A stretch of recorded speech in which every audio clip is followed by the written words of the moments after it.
It is the cold weather season here in the tri-state area, and many of us know the pain of heaters on the fritz, water main breaks, and other winter woes.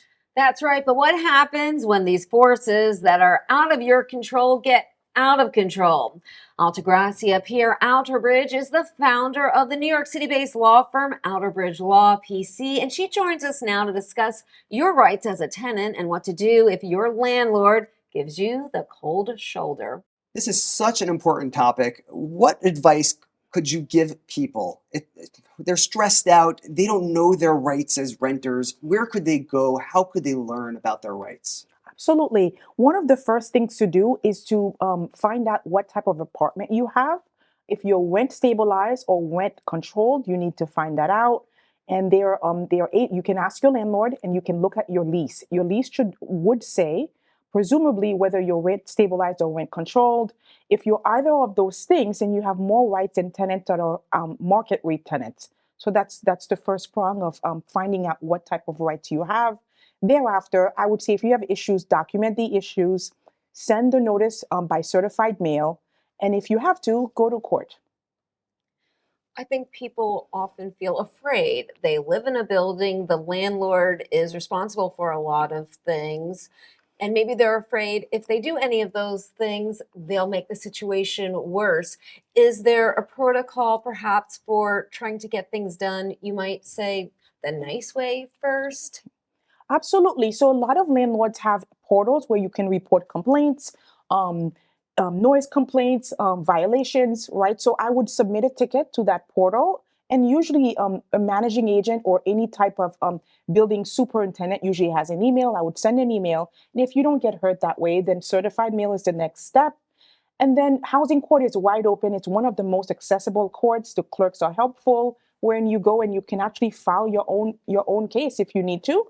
Otherwise, there are free lawyers in housing court that walk around, right? Or you can ask the judge for one, and you would at least get some legal advice if you don't qualify for free representation throughout your case. So would you say that it's sometimes going out of your comfort zone? For many people, they feel like they're friends with their landlord and they could just shoot them a text or see them in the hallway and complain, but really everything should be documented and done appropriately for their protection. Absolutely. More and more folks are relying on email. So an email does count. It's not that it doesn't count. It's that the lease asks for notice. Most leases, I would say 99%, would say that notice needs to be by certified or registered mail. So people forget that and they just do the email. I think any judge would still see the email as constructive notice, if not actual notice, if not as actually notice, despite it not being by certified mail. But I think most landlords can take it. That's part of the business of running a building, right? You've probably been to court if you run a building. So I don't think, as we represent landlords as a law firm, I haven't seen a landlord take it personally because they're running a business. What are some of the biggest mistakes renters make in knowing their rights and trying to grieve them? Mhm. Well, some of the biggest mistakes is not knowing what type of apartment you have. We have tenants that are overcharged by hundreds of thousands of dollars. They find an apartment, the apartment looks good.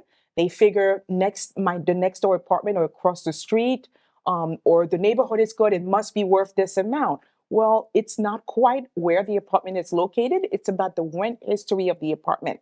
So I advise all tenants to obtain their rent history. There is an agency that maintains it.